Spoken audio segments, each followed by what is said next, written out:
Hi, welcome back to Rachel & Co. I'm Rachel, and this is my co-host for today, Lois. So I don't know exactly what we're going to be talking about today. I think I've got a vague idea. So a bit of neurodiversity stuff, a bit of maybe post-relationship stuff. Yes. And maybe some hormonal stuff I think you've also mentioned. Yeah. So that's those are the subject matters for today. But yeah. Watch along if any of this will take your fancy.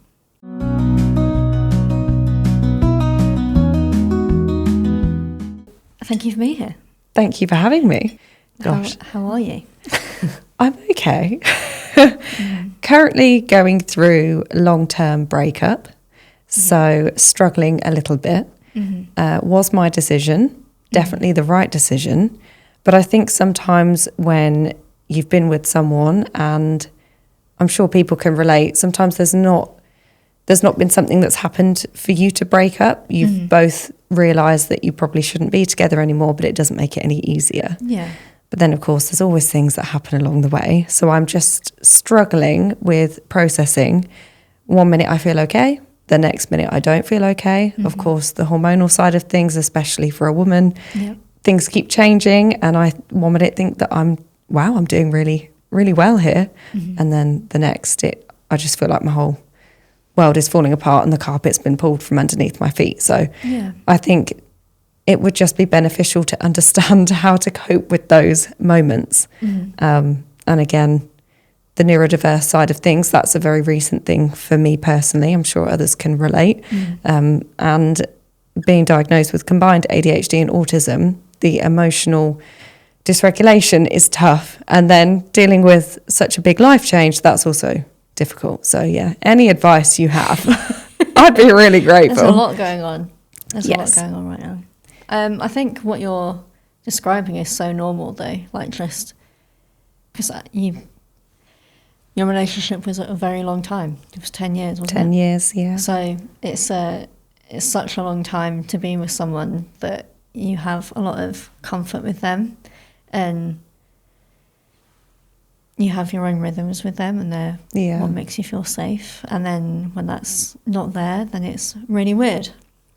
I know, like in my previous experience when I've broken up with people, I think one of the hardest things is someone going from the closest person to you to then feeling like you're strangers and you don't really know them anymore. Yeah, I think that's the thing, because we spoke briefly before, didn't we? And you said it's almost like you are grieving. And I didn't think about it that way, but it really does hurt, as if, because you can't talk to them anymore. You can't just reach out and ask them how their day is, or if you have a slight inconvenience in your own day, you now can't tell them about it or get advice. So it's almost like they're not here anymore. Yeah. And even if like you still have contact with them and you still talk to them in some capacity, doesn't mean that it's deep, but just you have communications. But it's the relationship that you had with them has gone.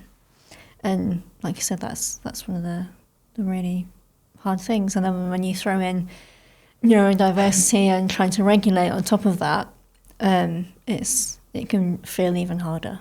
Yeah. But I think it's just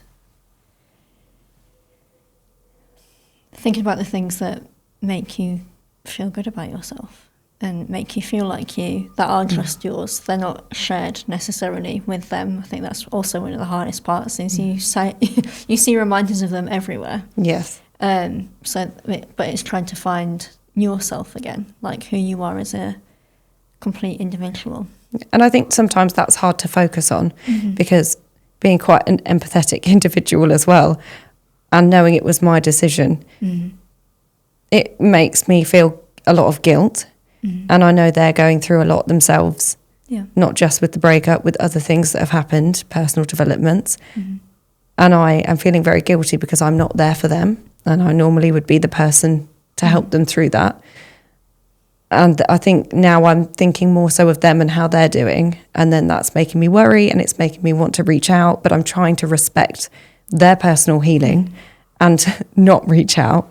And I don't know if you have any advice on how to combat that and how to change your thought process when it's happening. Yeah, I think it's a lot of self-reassurance, I think, that this is the new normal. It's not how you've done things previously together because you've been in a relationship, but now you're not. And it's just trusting that they have their own support system. You have your own support system. Unfortunately, you can't be each other's anymore. But that also doesn't negate anything that has happened between you, as in like good or bad. Yeah. And like the ways that you've helped each other. But it's not a scoring system where maybe they've been with you for certain things and now you feel like you should be there for them. If anything, it might hurt more if you were to insert yourself or be there for them still, because they've got to then, that can be very conflicting. Yeah. That you've said that you want this to end, but also you also want to be there.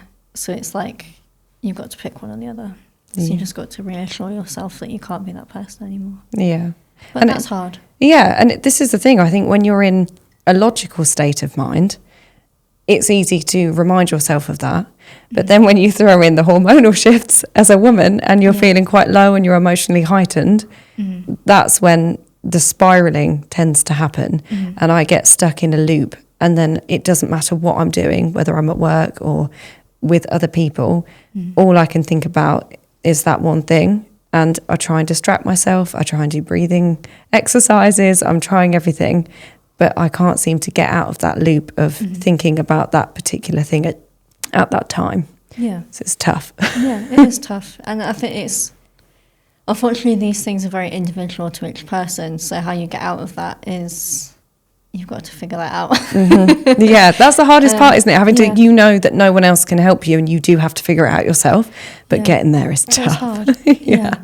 And like you can do all of like the breathing and like the grounding and all of that, the typical things that are given out in therapy. Like I obviously also suggest to do those things, but it's not doing that on its own. It's also doing the work mentally. So whether you journal through something, and it's using a journal in whatever way that you need that to be. So it's not just a dear diary, today I feel. It can be, but also like if it needs to be a mind map of something or like a list, or it's just like where like maybe you're really angry or upset by something, you just need to have an outburst of how you're feeling, then it's just scribbling mindlessly. Yeah. So it's using a journal in whatever way that needs to be. Sometimes you just need to get those thoughts out rather than keeping it in your head, because then it just floats around and then you spiral. But if you can get it out, then it can feel a bit easier. So it's whether you do that or whether it's just you challenge the thoughts that are going on for you, or you just acknowledge how you're feeling, or maybe where you're at with your cycle if it is hormonal, and kind of, okay, I know that these are the patterns that I kind of go through. I know that I'm going to be more heightened, I'm going to be more anxious. So then when you're in those states, you can ground yourself a little bit. Again, it's not necessarily going to fix anything, but at least you can kind of say, okay, I know that I'm going to be so much more anxious or heightened or whatever. This is what I typically feel this point of my cycle, and I'm really going through it right now, but logically I know that is because of that, so I need to hold on to that, and that I'm not going crazy. Which it can feel like that.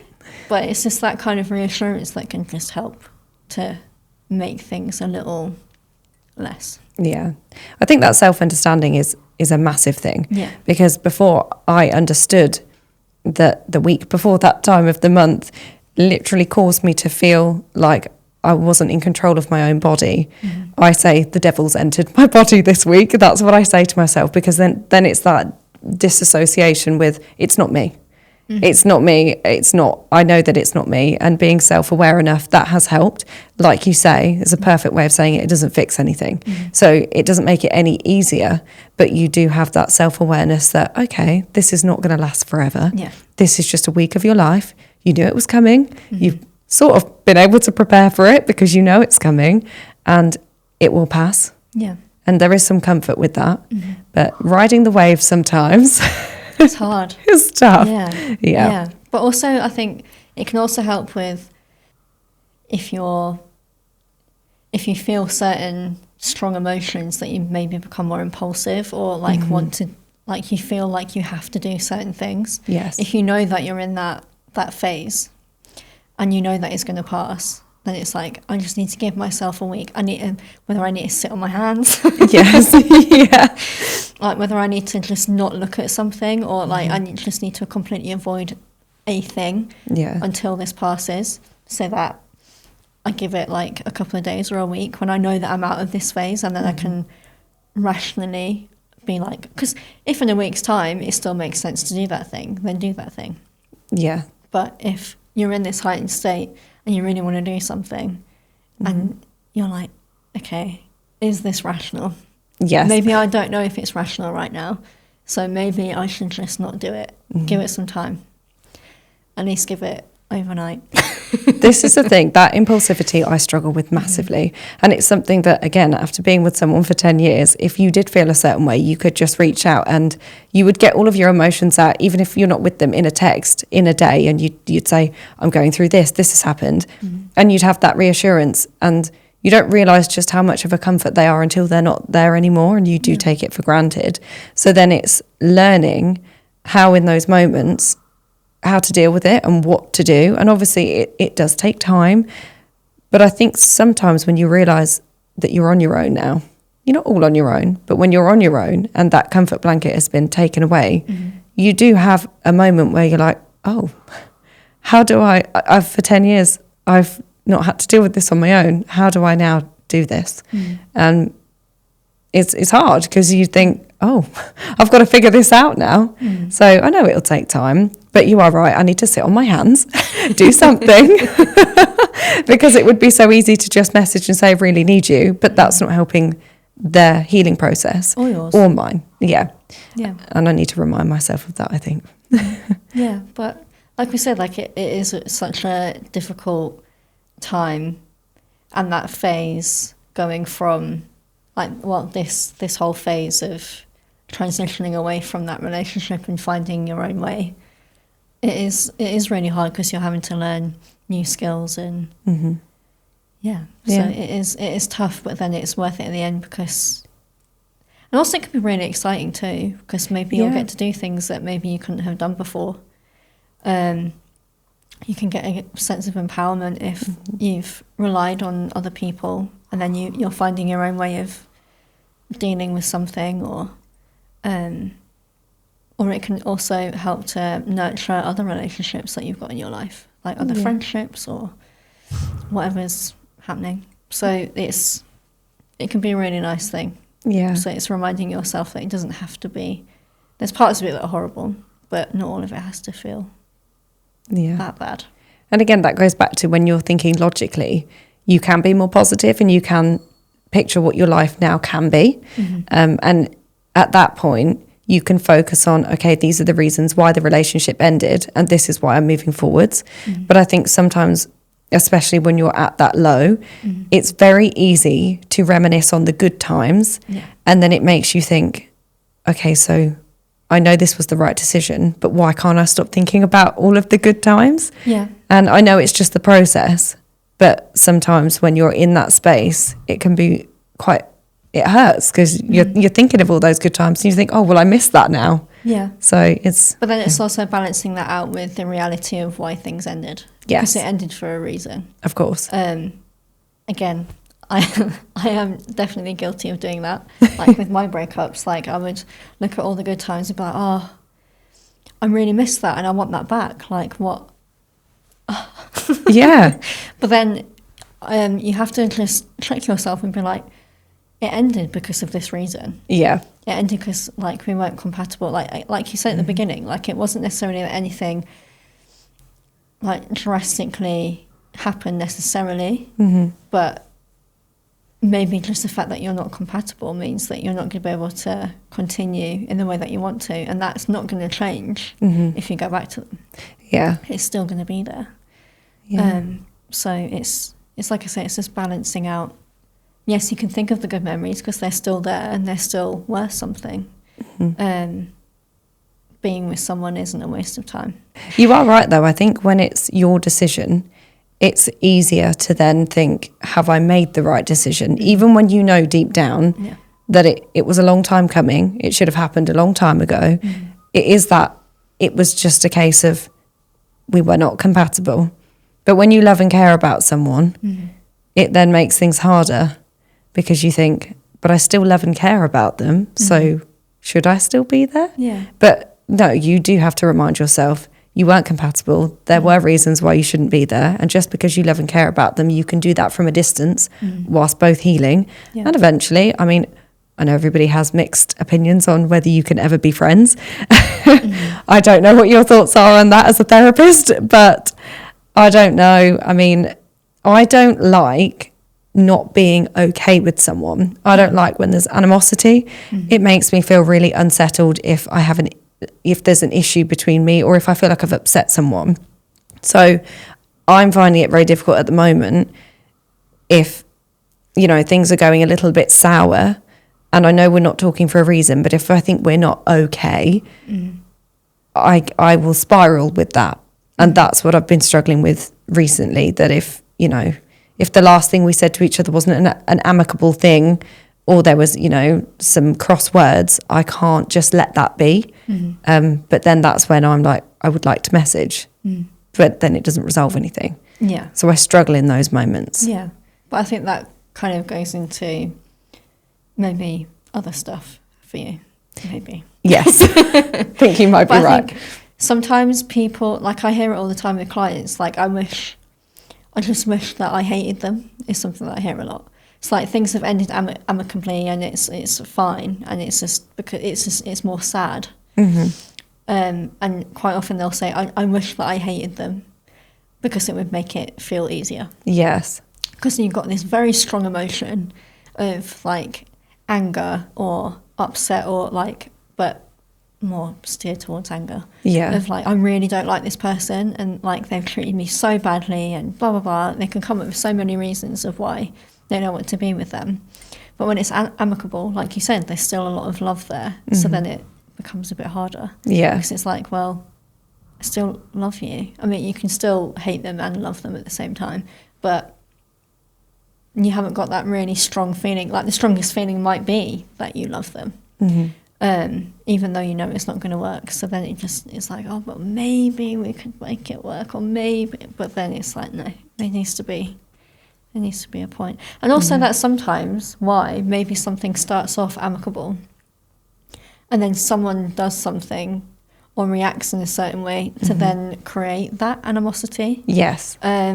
Because they need that stronger emotion to disconnect. Otherwise that makes so much sense. Light bulb. So that's just a way, it becomes just an easier way for them to deal. Yeah. Doesn't make it okay or nice, because it doesn't have to be that way, but maybe for them internally that is what they need, is to have that. Yeah. That makes a lot of sense. Yeah. And how would you, so going back to sort of like the neurodiverse side of things, of course that's, you know, something very new to me, and I know that it's, you know, a lot more people in this day and age are discovering that they're neurodiverse and that this world is not really aligned with how their brain works. And that's, you know, it's not a disability. Your brain just works in a different way. But it is known that you process, or you don't really process emotions very well, or you're emotionally dysregulated. But of course, if somebody was going to go to a therapist and they were given standard advice on how to deal with a breakup, do you need to go to somebody that understands neurodiversity to help you process your emotions in the right way for your brain type if you're neurodiverse? I think it helps, because then they can understand. But I know that there are not just some, probably a lot of therapists that have done their own training or got their own experiences. So whether like maybe they're not neurodiverse themselves, but maybe they've got a lot of experience personally and also professionally working with. So But I think it's like, that's a hard question to answer, because I think every therapist is different. Maybe if you are neurodiverse and that's something that you know that you want to focus on, then it's absolutely going with someone that is comfortable working with that, because not everyone will be therapist-wise. I mean, they will definitely have contact with it. They should, because there's a lot of it in the world. But yeah, we're not all created the same. So it's very important for you to like try, and if they don't get it, then it's like, okay, thank you, I'll see you later, and I'll find someone else. On to the next one. Don't be afraid. Like when it comes to picking a therapist, like don't be afraid to change. I mean, I've had it where I've had like an intro session with someone and like it's just not worked and they've gone elsewhere, and that's absolutely fine. I don't take that personally, because I know how individual and personal this relationship needs to be. Because just as much as I've had people that's not gelled with me, I've had clients that really have.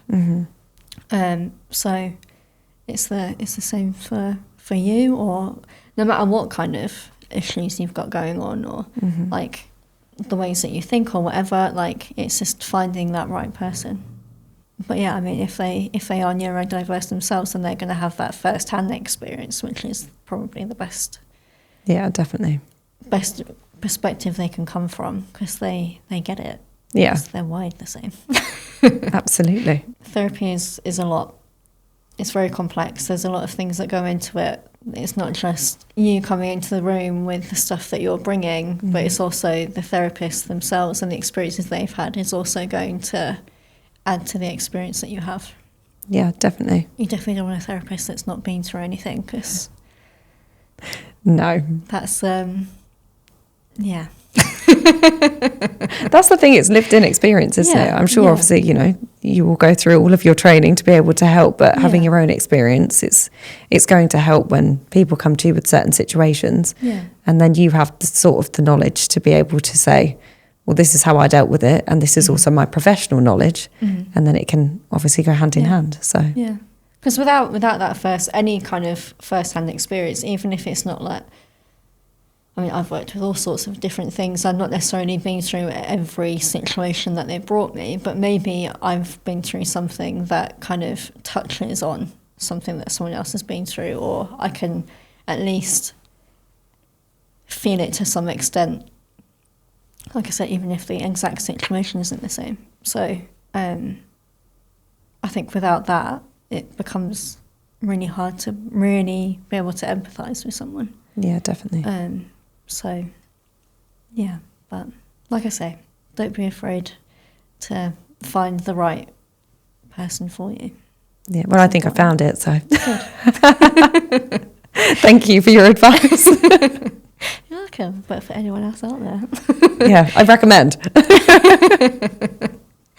Oh dear. So how do you deal with, or how would you, I don't know, explain to someone how to process the loss of future plans that you have with someone else? Because of course you picture your life with them, regardless of if there's issues, you're still in that zone with them, and you're constantly thinking about the future. Yeah. So then when you're on your own, you haven't thought about this. You've not thought about where you're going. And like you've said to me previously, you know, focus on yourself. What do you want to do? But it's very hard when for so many years you've known where you're going, and now you kind of feel like you're up the creek without a paddle, and you're having to change direction. Yeah. But again, that comes into the grief. Because you're also, it's not just that you're grieving the relationship that you had, but also the future that you thought you was going to have too with this person, and what that means. So whether it's like a future family that you saw together, or like just general future plans, like, I don't know, like houses or holidays, or like any of those things. But again, it's kind of allowing yourself to grieve that, feel what you need to feel. So whether it's sadness or anger or any of those. But also, again, like, how can you feel empowered? Okay, I can't do those things, but what else do I want? Like, again, are there things that maybe I did want from the future? Has there been any compromises, to go back to last week? Yes. Is there any compromises that I made for the future that actually now I don't need to do, and I can just do it in my own way now? And if there is certain things that you want, it's like, okay, well, maybe now it's not with them, but how else can I get that? Yeah. So again, it's a bit of a mix. Yeah. I think you do lose yourself, don't you? You do sometimes when you're with someone, I don't know if that is a sign of, I don't know if you can, tell me, is that a sign when you lose yourself slightly? Is it normal to lose yourself because you sort of become one when you're with someone else? Or is that a bad sign if you feel that you've come out of it and you think, well, who am I? Mm-hmm. I think it depends on how lost you feel, maybe. Yeah. I know that, again, going back to my own experience, there's been particular relationships that I've been in, not necessarily always at the fault of the other person, but I've changed myself to feel worthy of the other person or to keep their interest, for example. Also, there's been times where it's been more sinister, or maybe on reflection felt more sinister, that it was a bit more of like I want to isolate them, that kind of not nice dynamic. Yes. So whether it is because of the other person or whether it's because of your own self-worth and not being okay with yourself, so therefore wanting to change for someone else.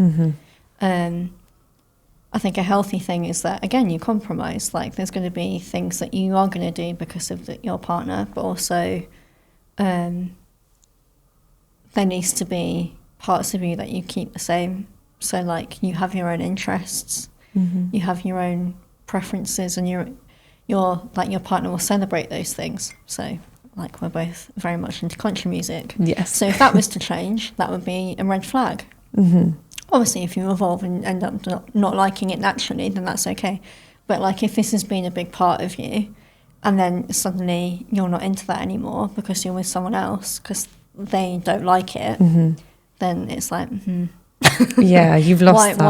Why are you changing that? Because that was a big part of your life and now it's not. So I think, again, it's very complex, but I think it just depends on where it comes from, that change. Yeah, that makes sense.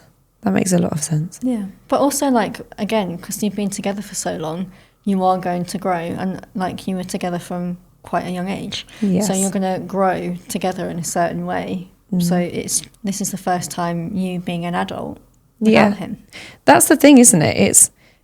It is you have gone through, because I was 17 when we got together. He was 18. I'm now 27 and he's 28. So you do, of course, in a decade, you do change a lot as a person. And I do think, in my experience, you can grow apart. Yeah. And, I have had therapy and I have tried to work on myself. And I sometimes think that when you're with someone else, when you start developing, it can hold you back slightly, and then you start to see it.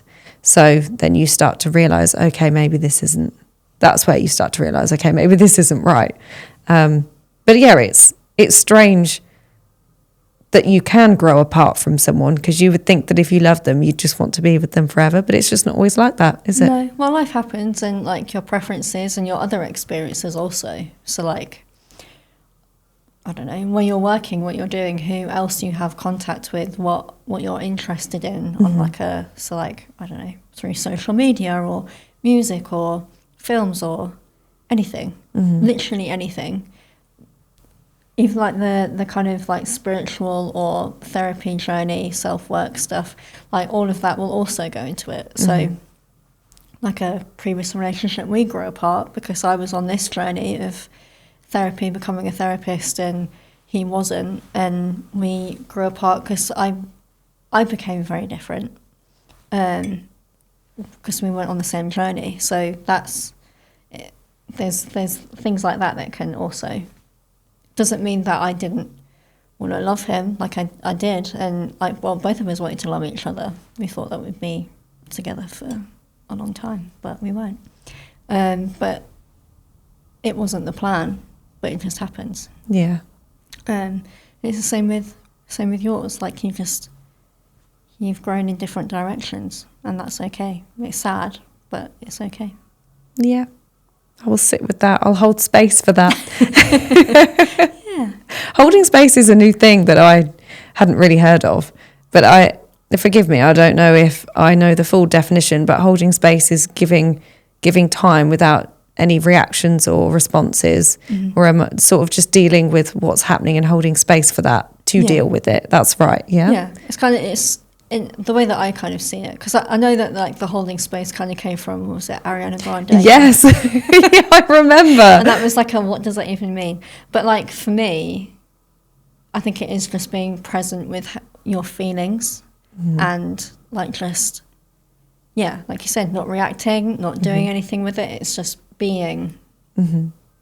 It's really hard to explain, but but yeah, it's just holding yourself, not just the space, but also just yourself. Yeah. I think it just on that, and just to sort of the last thing really to ask you is, I think sometimes when you're going through the healing process, it's easy to sit and think, where am I at in this healing process? And naturally different things will come in, the anger, the upset, and then you move into the reminiscing on the good times. And I think sometimes when you sit and try and hold space, it can be overwhelming. Yeah. And it's sometimes difficult to understand, again, where you're at and just how long it's going to be until you start to feel better. I think that for me is the most overwhelming part of this, is that I know things take time, but it's very daunting to think, how long is this going to take until I start to feel better? And what is the next stage of this grief? Yeah, but it's that trying to preempt what's next, because that's not you being present. Yeah. So you need to be present in the emotion. You need to feel it. You need to let yourself feel it, and also know that you're not going to feel this forever. Not avoiding that emotion. Whether you want to like actively do something with that. So anger, I always recommend like a rage room. I'd love to do that. A pillow or like something like that. Let it out. Yeah, get it out. Or like if you're sad, then cry. Don't stop yourself from crying. Watch a sad film. Yes. But it's just doing something positive with that. It's not just that necessarily. Absolutely give yourself time to just do that if it's really big. But then it's journaling, talking about it with someone, going to therapy, and or doing your own research and that kind of thing to like kind of just really process it, rather than just sitting in it and then doing nothing with it. Yeah. And then naturally the other things will come. But it's just not trying to rush it. Yeah. That's great advice. Well, thank you. You're welcome. Thank you. It's been a pleasure to be here, and I'm feeling better already. Good. I'm glad. Thank you for coming. Thanks for having me. Yeah, you're welcome. So that was the end of our second episode, which is amazing. It's exciting. So if you want to continue to follow along, check out my Instagram at Rachel Shaw Therapy, or look at my website, rachelshaw.co.uk. You'll get all the updates on podcasts and any blogs that I do or anything else that I'm doing. So yeah, check it out and tell people. So yeah, thank you.